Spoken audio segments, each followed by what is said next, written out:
여러분, 이 말씀은 여러분들이 오늘 본문 말씀을 전사님이 읽을 때 정성을 다하여 따라 읽은 사람은 오늘 본문에도 나왔던 이야기인데 그 똑같은 표현이 19장 30절에도 나오고 있구나. 그렇게 여러분들이 발견하실 수 있을 거예요. 여러분, 20장 16절, 오늘 비유의 결론이라고 할 수 있는 16절 말씀을 또 한번 보십시오. 여기 보시면 제가 한번 읽겠습니다.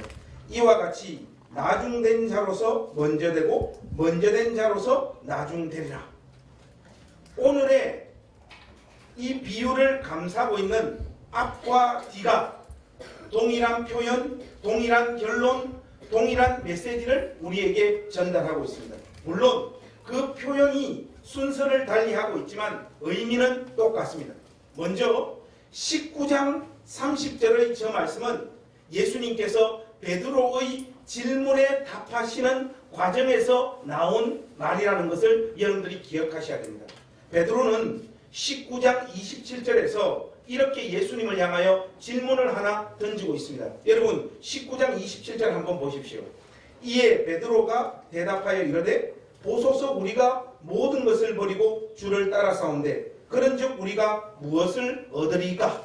예수님에게 베드로는 사뭇 진지한 마음으로 27절에 이 질문을 던지고 있습니다. 이 질문에 예수님께서 하신 대답이 28절에서 30절. 여러분, 28절에서 30절은 우리 한번 같이 읽어보도록 하십시다. 28절부터 읽겠습니다. 시작. 예수께서 이르시되 내가 진실로 너희에게 이르노니 세상이 새롭게 되어 인자가 자기 영광의 보좌에 앉을 때 나를 따르는 너희도 12보좌에 앉아 이스라엘 12지파를 심판하리라. 또 내 이름을 위하여 집이나 형제나 자매나 부모나 자식이나 전토를 벌인 자마다 여러 배를 받고 또 영생을 상속하리라. 그러나 먼저 된 자로서 나중되고 나중된 자로서 먼저 될 자가 많으니라. 주님을 위하여, 하나님 나라를 위하여 수고한 자들에게 주어지는 보상에 관한 이야기를 예수님께서 하고 계십니다.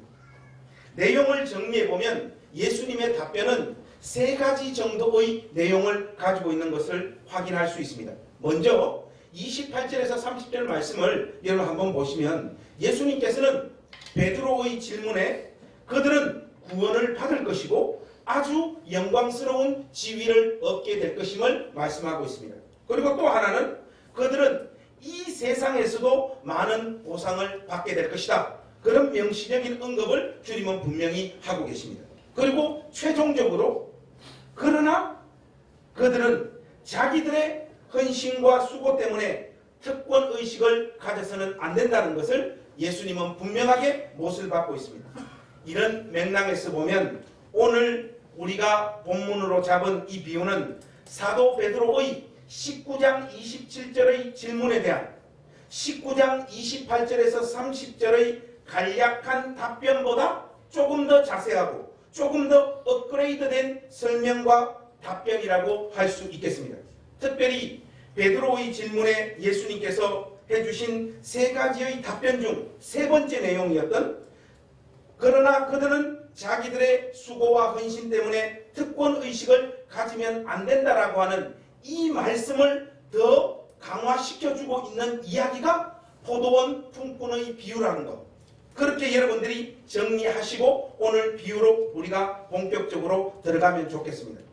그리고 또 하나는 19장 30절과 마태복음 20장 16절 말씀에 동일한 결론이 나고 있는 것을 근거로 할 때 예수님의 오늘 이 비유의 말씀은 보상과 관련한 어떤 일에 있어서 인간들의 기존의 사고방식을 뒤집어 엎는 전복적인 가치와 역전이 일어난다라고 하는 메시지를 우리에게 선포해주고 있는 것이 거의 틀림없습니다. 여러분, 이 비유의 구조를 한번 보십시오. 오늘 이 비유를 살펴보면 크게는 두 가지로 나눌 수 있습니다. 1절부터 7절까지는 포도원 주인이 바깥으로 나가서 일꾼들을 고용하고 있는 내용이고요. 8절부터 15절까지는 그렇게 포도원에서 일한 그들에게 임금을 지불하는 장면이 등장합니다. 그리고 16절에서 내용의 결론을 맺고 있습니다. 한번 우리가 앞부분부터 한번 살펴보죠. 여러분, 먼저 포도원 주인이 일꾼들을 포도원으로 불러서 일을 시키는 고용하는 장면에서 보면 1절과 2절 내용을 보세요. 거기에 보면 첫 번째로 고용된 사람들의 이야기가 등장합니다. 그리고 3절에서 5절에서는요, 3시, 6시, 9시에 고용된 사람들의 이야기가 등장해요. 그런데 그들은 거의 같은 부류로 묶고 있는 것을 볼 수 있습니다. 그리고 6절에서 7절에 마지막으로 고용된 사람들이 등장합니다. 이렇게 보면 이 고용되어지고 있는 장면은 세 부류로 나눌 수 있는 거예요. 제일 먼저 온 사람, 가운데 온 사람, 그리고 맨 마지막에 고용되어진 사람으로 세 부류로 나누어집니다. 이렇게 그들은 포도원에 와서 수고하고 자기들의 일을 감당합니다. 이어서 8절에서 15절에는 임금을 지급하는 장면이 나오는데 여기를 가만히 살펴보면 중요한 내용이 몇 가지 감지되어지고 있어요. 먼저는 첫 번째 고용된 사람과 마지막에 고용된 사람의 임금 지불 장면만 등장하고 있어요. 무슨 말인가 하면 3시와 6시와 9시에 온 사람들이 임금을 지불받는 이야기는 의도적으로 생략되어져 있는 것을 우리가 볼 수 있습니다.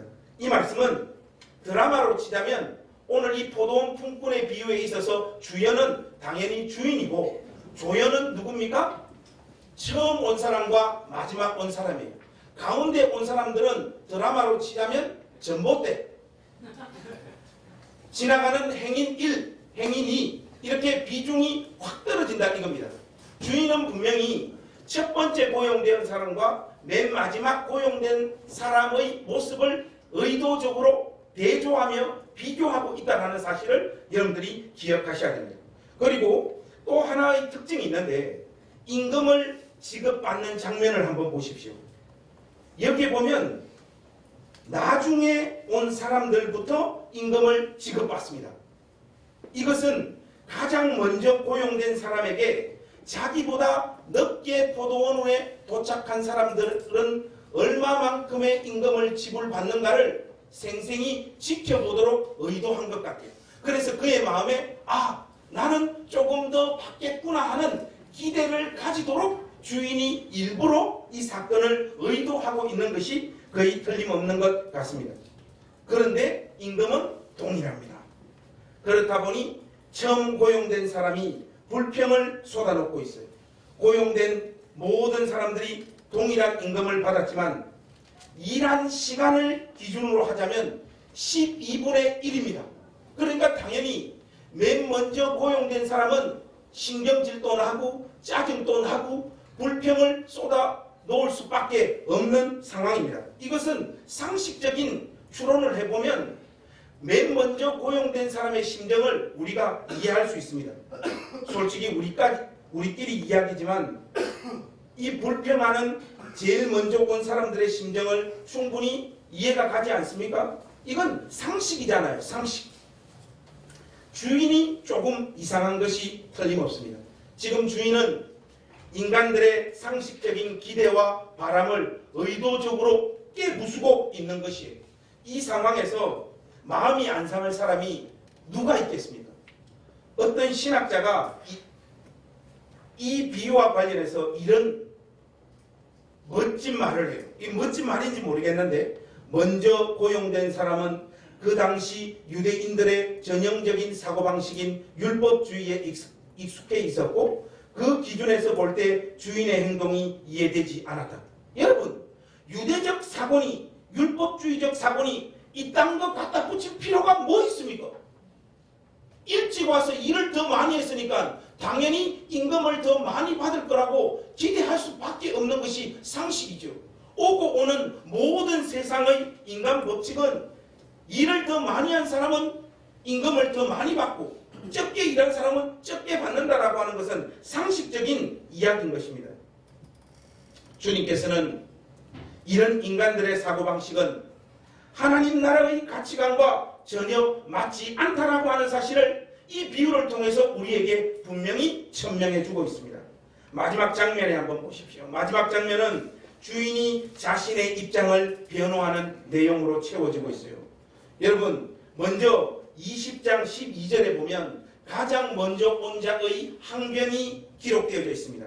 나중에 온 이 사람들은 1시간밖에 일하지 아니하였거늘 그들을 종일 수고하며 더위를 견딘 우리와 같게 하였나이다. 그런데 말이죠, 이런 불평은 오늘 본문 말씀을 자세히 확인해 보면 정당화되어질 수 없습니다. 2절 말씀 한번 보세요. 거기에 보면 그가 하루에 한 데나리온씩 품꾼들과 약속하여 포도원에 들여보내고, 주인은 한 데나리온을 약속하였고 12시간을 일한 가장 먼저 온 자에게 약속한 한 데나리온을 그대로 주고 있습니다. 주인은 자기 약속에 신실하였고 오류를 범하지 않았습니다. 무엇보다도 주인의 명백한 변호는 13절에서 15절의 말씀 가운데 기록되어져 있는데요.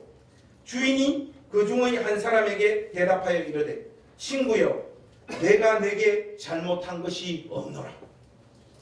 내가 나와 한 데나리온의 약속을 하지 아니하였느냐? 내 것이나 가지고 가라. 나중에 온 이 사람에게 너와 같이 주는 것이 내 뜻이니라.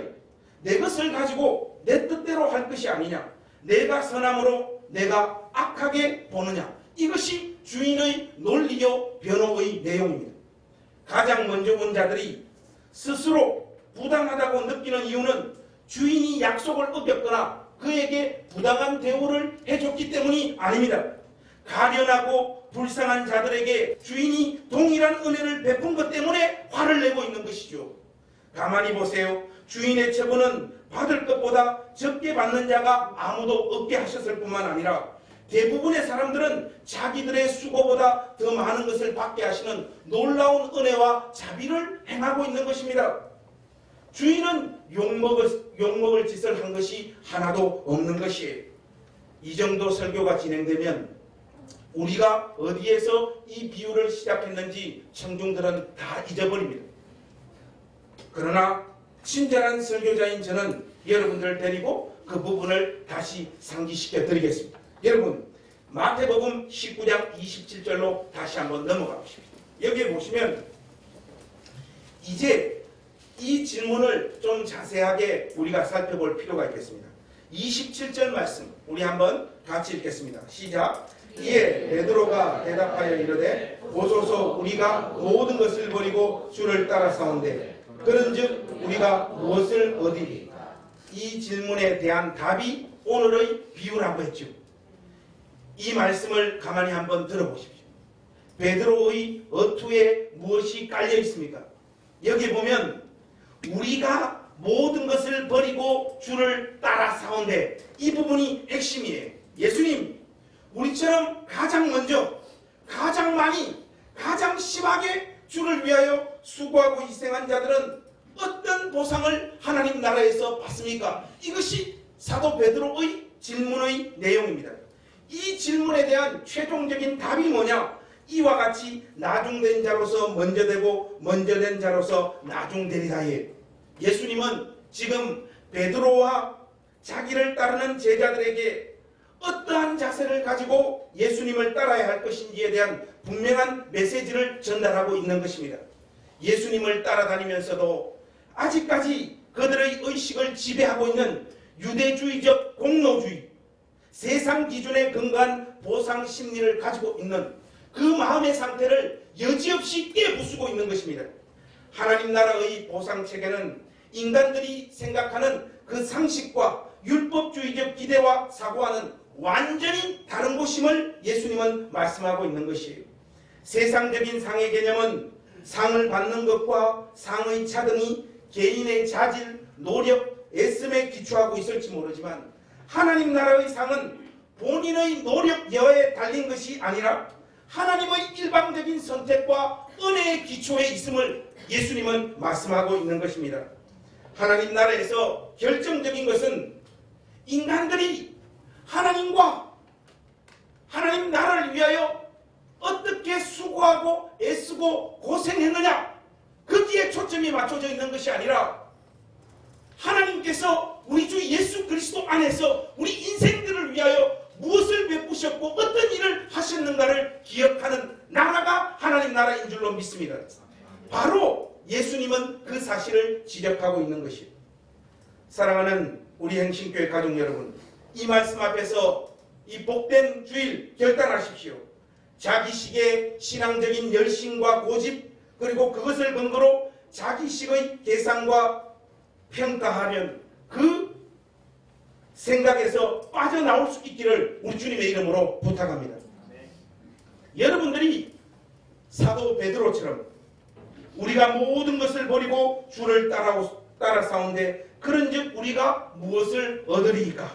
내지는 가장 먼저 고용되었던 일꾼처럼 왜 나에게 이것밖에 주지 않습니까를 아직까지 여러분 의식 속에서 되뇌이고 있는 사람들이라면 여러분들은 예수님이 누군지 모르는 사람들이요, 하나님 나라가 어떤 나라인지 전혀 감을 잡고 있지 못한 사람들인 것입니다. 이 두 고백은 사실상 자기 자신의 수고가 자기 자신을 위한 분투였지 하나님 나라나 하나님 그분의 영광을 위하여 수고하고 있는 것이 아니었음을 명백하게 보여주고 있는 객관적인 증거입니다. 가만히 교회를 들여다보면 구제, 전도, 봉사, 설교, 목회 이 전부가 자기 자신을 위한 몸부림에 불과하다는 것이 너무나 선명하게 드러나고 있습니다. 그런 경우가 얼마나 많은지 몰라요.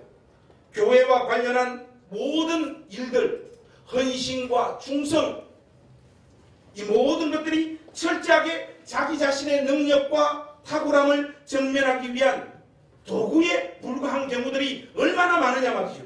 예를 하나만 들어보겠습니다. 목사님들 말이죠. 사례비도 주시고 은퇴금도 주십니다.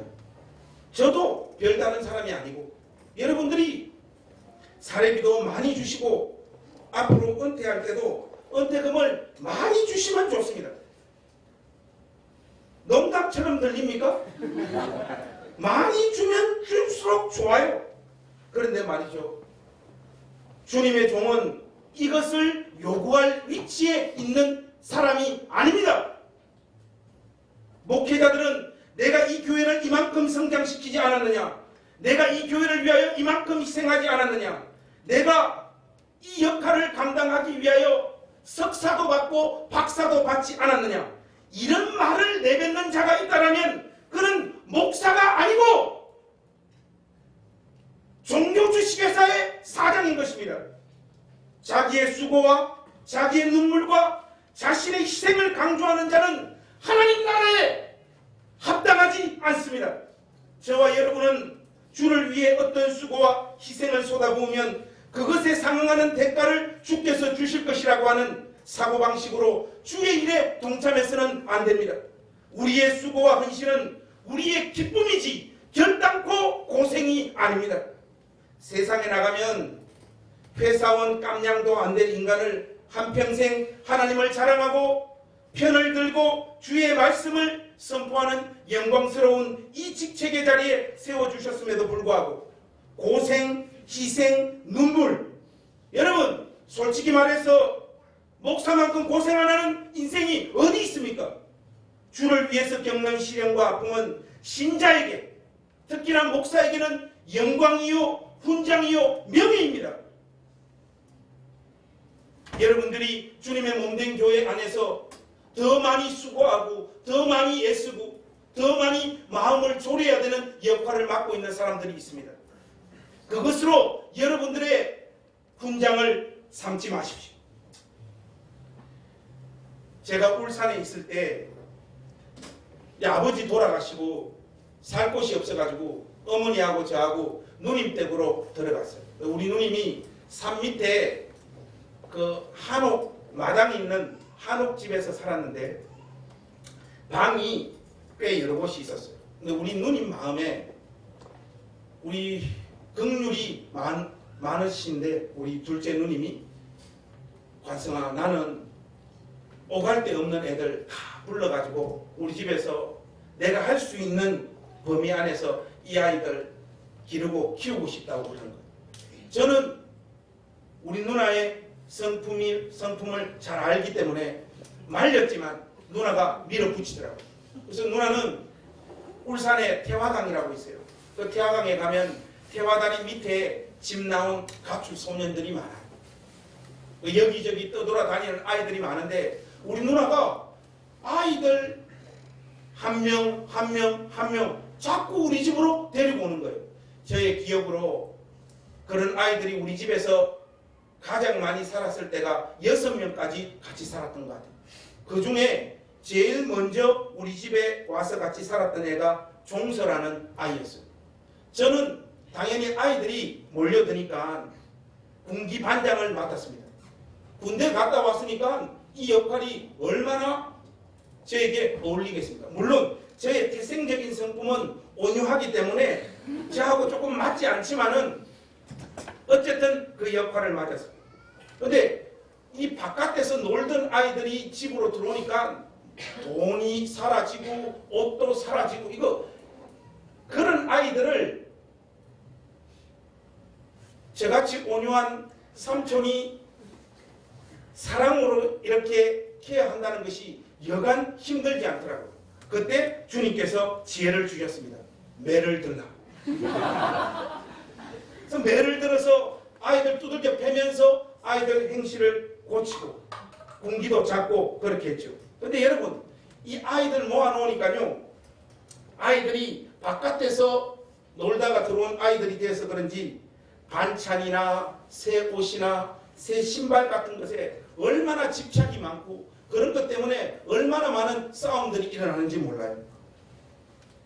저는 당연히 맨 마지막에 온 아이들이 그래도 이제 갓 우리 집으로 왔기 때문에 그 아이들에게 더 마음과 정성을 쏟을 수밖에 없죠. 그때 우리 집에 가장 먼저 온 종서가 자기가 새 옷과 새 신발을 삼촌이 자기에게 주지 않는다고 저보고 이런 말을 한 적이 있었어요. 삼촌, 왜 가장 먼저 이 집에 온 나에게 이런 식으로 대우를 하십니까? 이런 샹!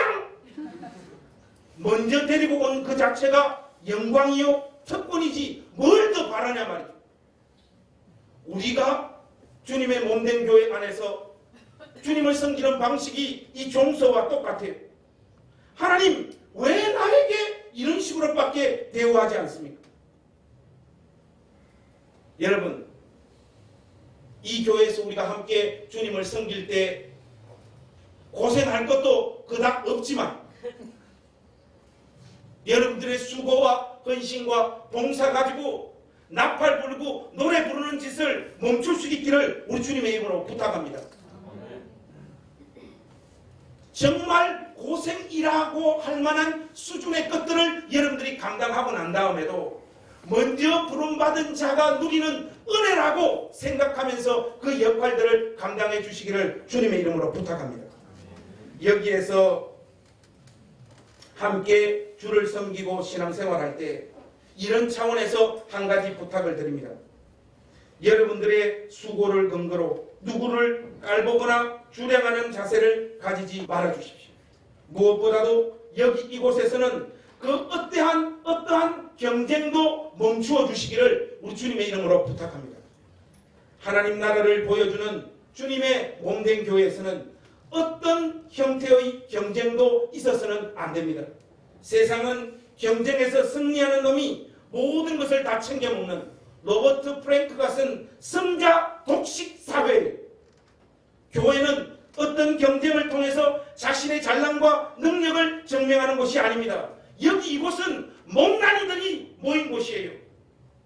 경쟁에서 이기겠다라고 하는 가치관이 발을 붙이지 못하게 해야 될 것이 주님의 몸된 교회인 줄로 믿습니다.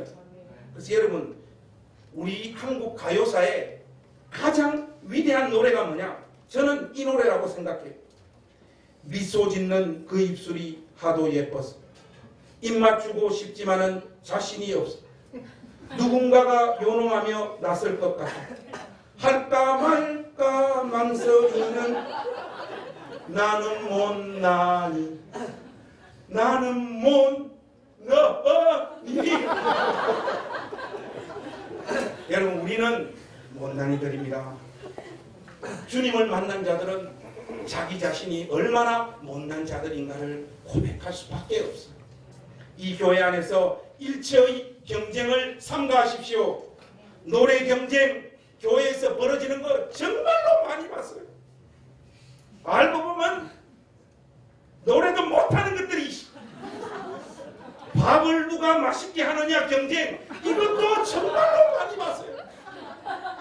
너가 이번 주에 메러치로 다시 나를 냈느냐, 우리는 다음 주에 소고기로 다시 국물을 내겠다. 흥금 경쟁, 이거는 좀 많이 해주시기를 바랍니다.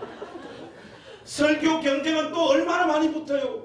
담임 목사가 부사역자들에게 설교 순서를 안 줍니다. 왜 그런가 하면 담임 목사보다 설교를 더 잘해버리면 담임 목사의 가오가 좋습니다. 그러나 저는 이렇게 살펴보니까 앞으로 많이 시켜도 될 것 같은 확신이 들어요. 여러분, 교회 안에서 왜 이렇게 경쟁을 시키고 이런 짓을 부추기고 이런 것에 정신을 팔도록 하느냐? 하나님 나라가 어떤 세상인지 전혀 감을 잡고 있지 못해서 그렇습니다. 그런데 말이죠, 운영위원 여러분, 성탄절날 왜 그렇게 윷놀이에서 이기려고 하셨습니까? 여러분들도 다 아시다시피 저는 온유함으로 그 윷놀이에 응한 사람입니다. 아무나 이겨라. 너희들이 상금 더 많이 받아가도 나는 괜찮다. 저의 표정과 온화한 몸짓을 다들 확인하셨지요? 그날 사도 바울의 고백처럼 저를 본받아 주십시오. 참 은혜로운 이야기를 들었어요. 운영위원회에서 상금을 타서 그 상금 받은 돈으로 아이들 피자를 사주셨어요. 1등이 자발적으로 자기의 수고의 대가를 과감히 포기하는 것, 그것이 아무것도 아니라고 생각하는 그 마음을 가지는 것이 주님의 몸된 교회입니다. 여기는 자기의 능력과 실력과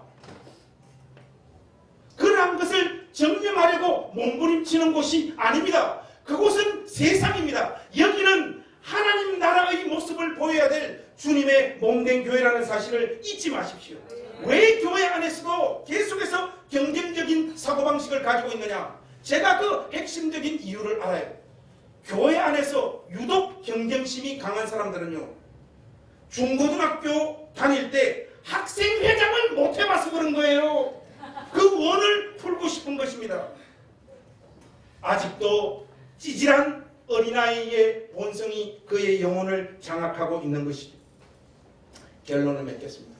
사랑하는 우리 행신침례교회 가족 여러분, 우리가 주를 섬길 때 가지고 있어야 될 그 정신과 그 사고방식을 어디에서 확인할 수 있을까요?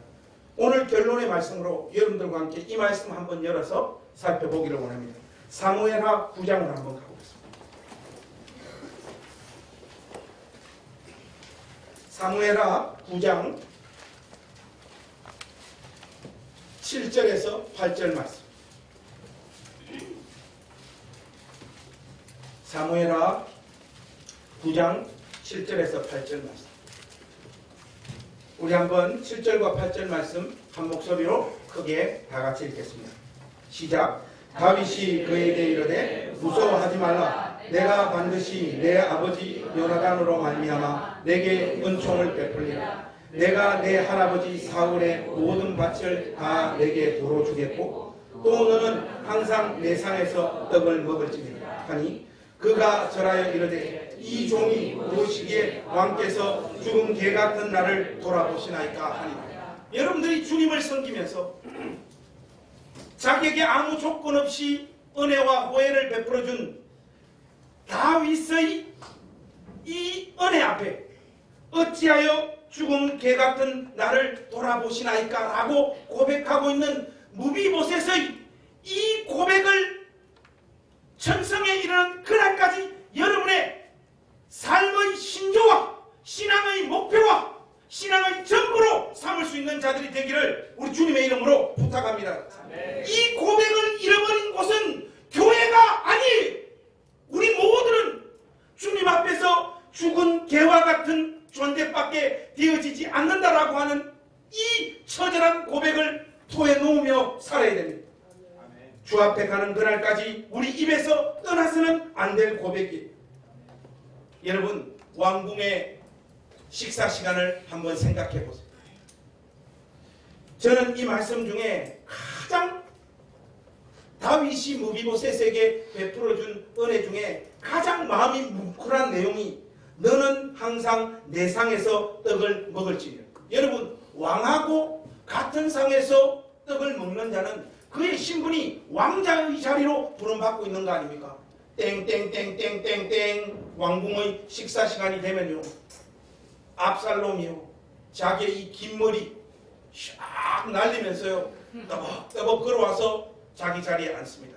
그 다음은 솔로몬이요 자기 지혜를 보여주기 위해서 책을 한 권 들면서 아마 식탁 자리에 나왔을 것 같아요. 솔로몬은 조금 재수가 없는 스타일이었을 것 같아요. 어쨌든 책을 들고 뚜벅뚜벅 걸어와 자리에 앉았어요. 그 다음은 다윗의 딸들 공주들이 화려한 드레스를 입고 걸어와서 식탁에 앉았을 거예요. 맨 마지막에 무비보셋이 쩔뚝발이었어요. 다리를 절면서 뚜벅뚜벅 걸어왔어요. 그 왕궁의 식사 시간과 어울리지 않는 자기의 외모와 모습, 특별히 쩔뚝발이라고 하는 자기의 이 다리를 식탁보로 살짝 감춘 다음 식사 시간이 시작되어지지 않겠습니까? 밥을 먹을 때마다 무비보셋의 가슴 속에는 어떤 감정들이 올라왔을까요? 나 같은 존재, 나같이 죽은 개 같은 존재가 이 자리에서 왕과 함께 식사를 먹고 있다니, 그는 밥을 먹을 때마다 이 생각과 이 은혜를 잊지 않았을 거예요.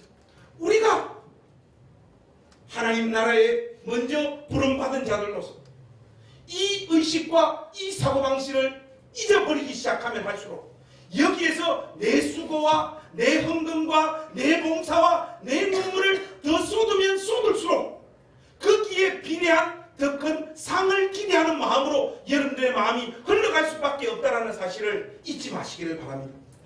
사랑하는 우리 행신교회 가족 여러분, 오늘 이 포도원 품꾼의 비유를 가만히 살펴보면요, 3절과 6절에 보면요, 포도원으로 부름받기 전의 그들의 상태는요, 빈둥빈둥 놀고 있었다. 성경이 그렇게 말하고 있습니다.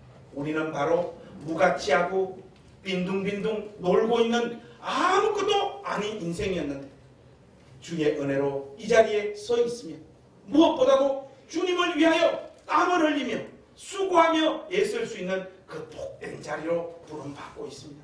이것이 우리의 자랑이요 영광인 줄로 믿습니다. 여기에 쏟아부은 여러분들의 땀과 눈물로 그것에 상응하는 어떤 상을 기대하기보다는 수고하고 애쓰고 있는 그것 자체가 우리 주님께서 우리에게 베풀고 계시는 은혜요 상임을 잊지 마시기를 우리 주님의 이름으로 부탁합니다. 아멘.